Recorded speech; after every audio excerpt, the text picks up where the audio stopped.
It's murder. Murder most foul. Hello everyone and welcome back to another brand new episode of The Library is Open. So I hope you brought your library cards, my darling. Otherwise you're getting booted. Alright, that's not true, I can't pull that off, that's fine.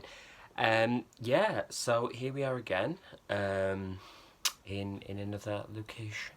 As per, this is quite picturesque, isn't it, this little background. This is in fact my brother's bedroom, who I'm staying with at the moment. So yeah, prepare in this episode to have your spines tingled and your gooses bumped as we delve once again into the genre of crime, murder mystery, I guess, bordering on thriller in places. I've been reading a lot over the last couple of weeks. Shock horror, right? But in those kind of genres, very much leaning towards thrillers, murder mystery. I mean, my great love is the murder mystery novel of, well, the golden age, I suppose, but there's a lot of modern authors that I also like in that particular genre, and I will be doing, if it's not up already, a video dedicated to crime fiction series that I'm really enjoying, that have felt to me like really great examples of escapist fiction, which I think we could probably all do with right now. Just scratch my chest there. Hear me now, scratch my chest.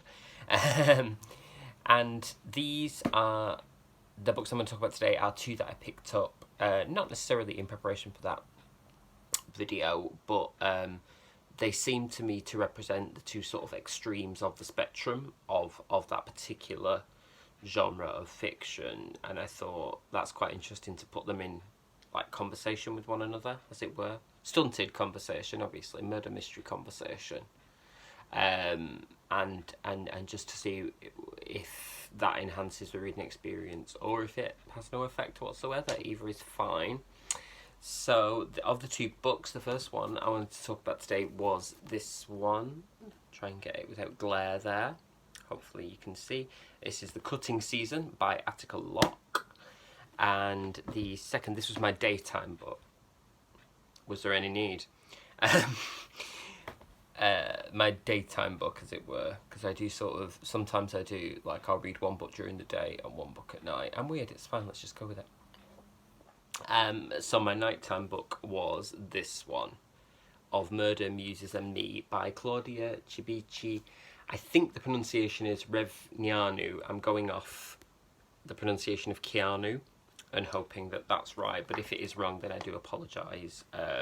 I had a bit of a Google about to try and find like a correct pronunciation, but unfortunately I couldn't, so do forgive me. So hopefully that.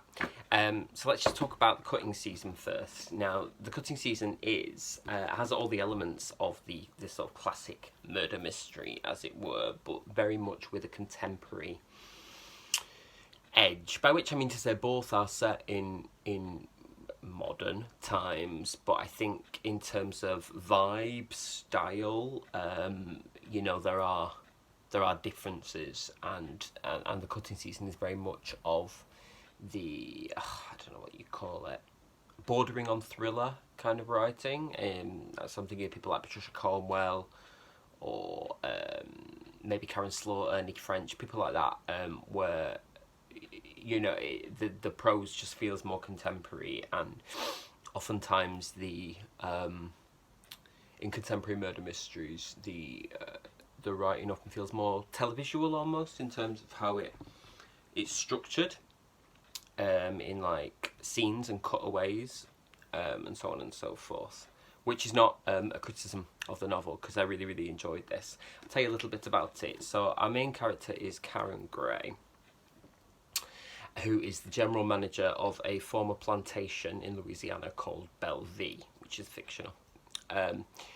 And she has a history with the plantation. Her mum used to work there when she was a kid, and she sort of grew up there with the family that owned the plantation at the time, who are the Clancys. And there is a sort of suggestion that way back in the times of slavery and sort of like antebellum era, her family goes back that far as well. So it's the sort of thing that the family have grown up,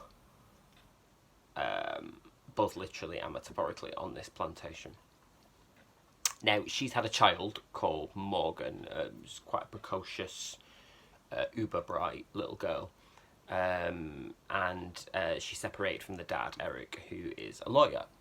And she started training to be a lawyer as well, but gave it up. And now she's become the general manager of Bellevue, which is open as like an events venue. As people have weddings there and so on and so forth. And they also do reenactments about the history of the plantation with like a cast of local actors who perform the sort of story about slavery, the Civil War, unification, so on and so forth. So that's going on. Anyway, one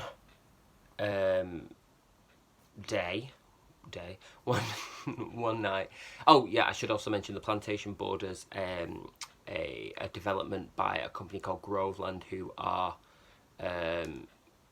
using it as a plantation, like sugarcane and so on and so forth, and they have a lot of migrant workers that work there. And one night, a dead body of one of the workers, it transpires, is discovered on the property, and it falls to Karen, sort of roughly in competition with the local police to try and figure out what's gone on here, at the same time as fighting the very real possibility that the plantation is about to be sold off and all the people who work there are going to be out of a job, so on and so forth.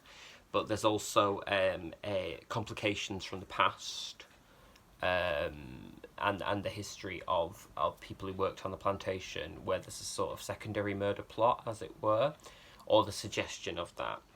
There's a cast of wonderful suspects, people. This story, from the kitchen workers to the wonderful character called Lorraine, who calls everyone baby, she's a great character, and her assistant Pearl. And there's also Danny, a guy who's trying to write a PhD about the plantation, who has access to the library, and he's a bit suspicious. Then there's the cast of the reenactments, in particular one called Donovan, who's a young man who is at the community college but finds himself under suspicion. That's not a spoiler, by the way, that happens very early on. Finds himself under suspicion for the murder and seems to admit to it, but the truth is actually much more complicated than that. This book does a great job of really tapping into that sort of all the elements, as I said, that make classic crime fiction great, with the modern sort of touches that make it feel contemporary, but it also, conjures up the sort of style of the Southern Gothic, and really raises a lot of interesting questions about ownership and race, in particular in America, and particularly in the Deep South, and sort of where what justice really means in terms of immediacy, but also historical justice and reparation, and so on and so forth. There's a lot of stuff here that is non-formulaic and really drives you in, almost like a sort of contemporary fiction, non-crime novel, which, I mean, it can easily be both things. Karen's a really fascinating character, full of sort of contradictions, and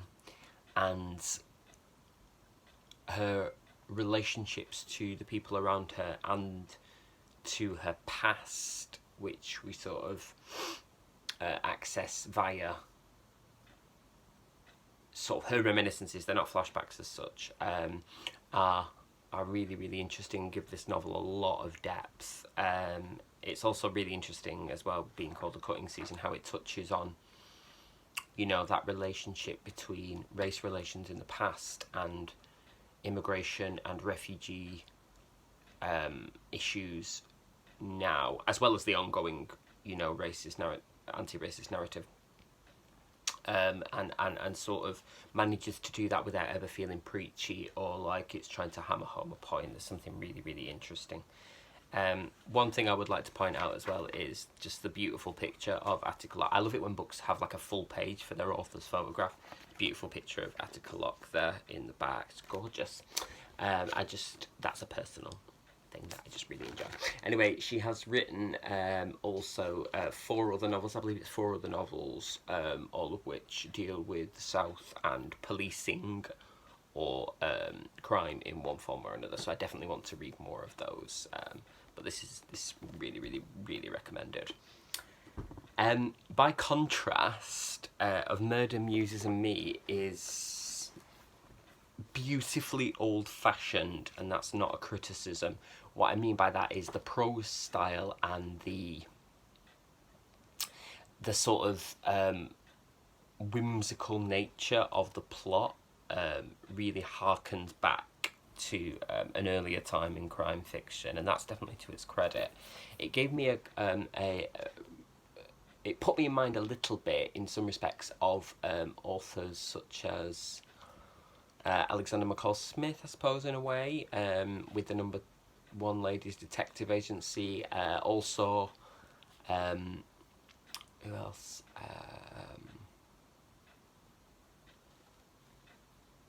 I frozen now. If I wasn't on camera, I'd be able to think of it. But sort of there's quirky characters where they sort of the books play with the conventions of the traditional crime novel, but they're also quite charming in and of themselves.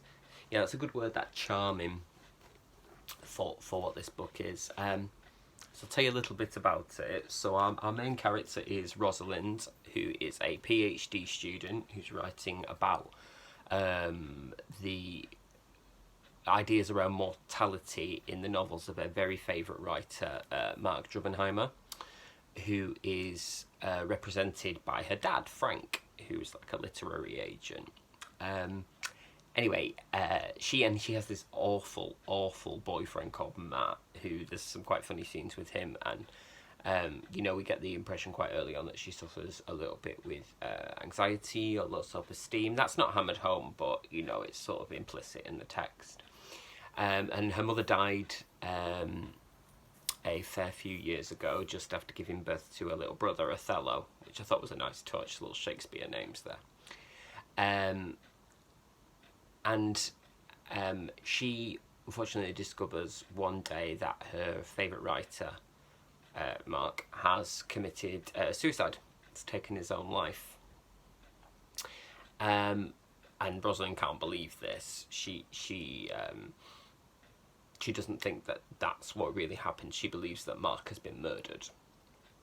Particularly when she sees an article in The Guardian with a poem that he apparently wrote that suggests to her that he would never have taken his own life because he was either afraid of death or, you know, not in the state of mind, let's say. And it was a poem that was found with his body. So what she decides to do is to investigate herself by becoming a detective, as it were, on the down low, and finding out really what happened to Mark. And it's a struggle to sort of become that forthright person who can, you know, interview suspects and sneak about, look for clues, and so on and so forth. But what running alongside that, what's really happening is she's discovering who she is, what she's capable of, and what she has the right to expect from life. And this all sort of runs like a B plot, is about her father getting moving on with his life after the death of his wife. He becomes involved with a bizarre, delightfully bizarre publisher character who is also sort of supporting Rosalind in her quest. And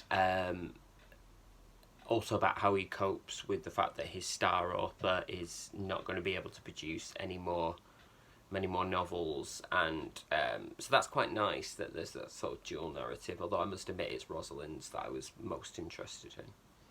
And what follows is a sort of bizarre story that really sort of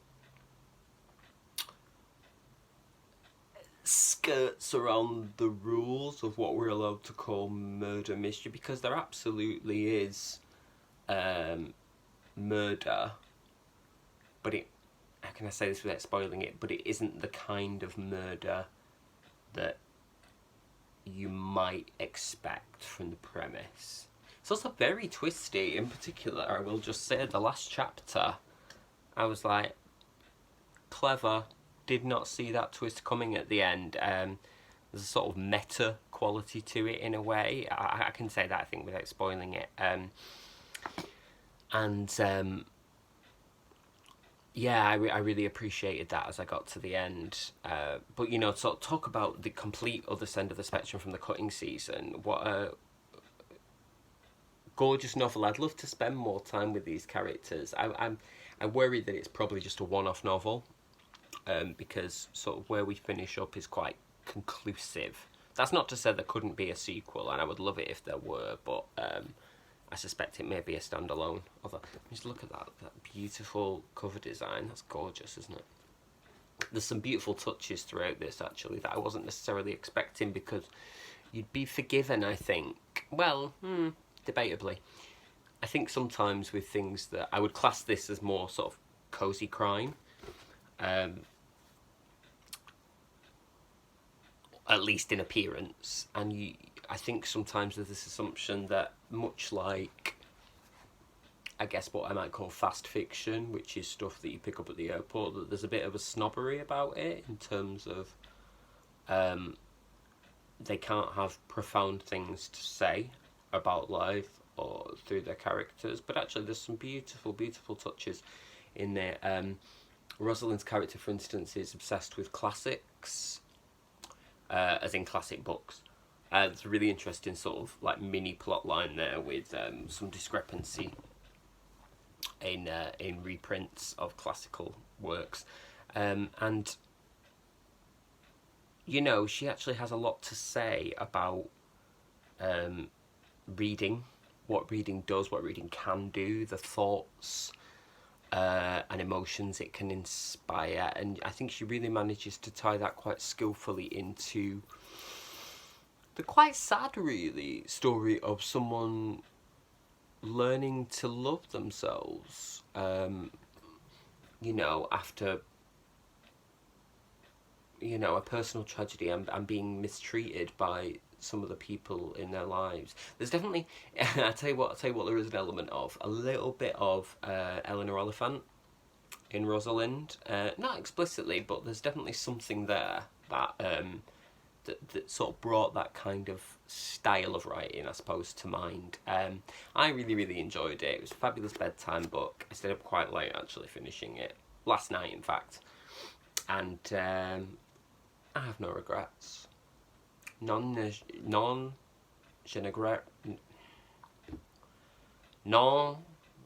regrette rien. There we go, we got there in the end. I could have proper edited that to make myself look halfway fluent, couldn't I? But I'm not going to do that because I don't lie.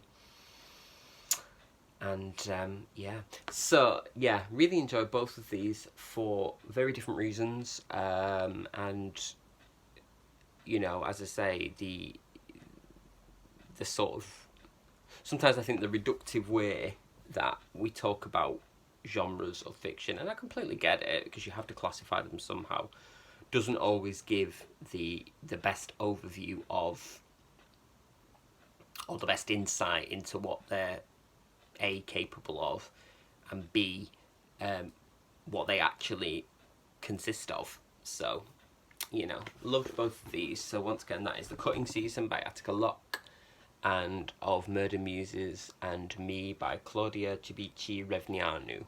And again, I do hope that's the pronunciation. If not, I'm very, very sorry. Loved both. Definitely recommend. Alright, my darlings, so that was Metamorphose.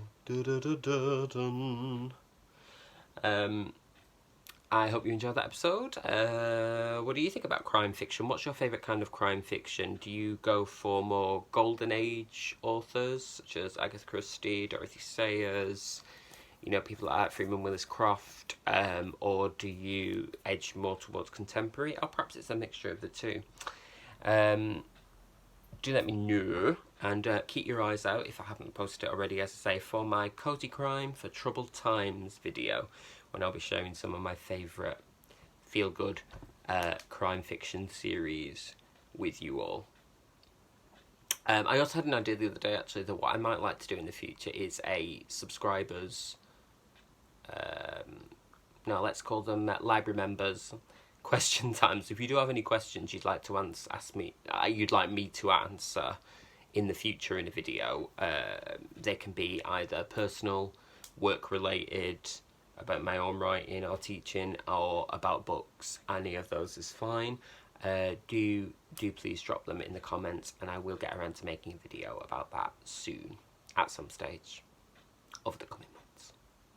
Alright, my darlings, put your library cards nice and safe. Thank you for checking in. It's not a hotel. A library hotel, that'd be great. But no. Thank you for joining me again today, for your support, for watching, commenting and subscribing. I appreciate you more than you will ever know.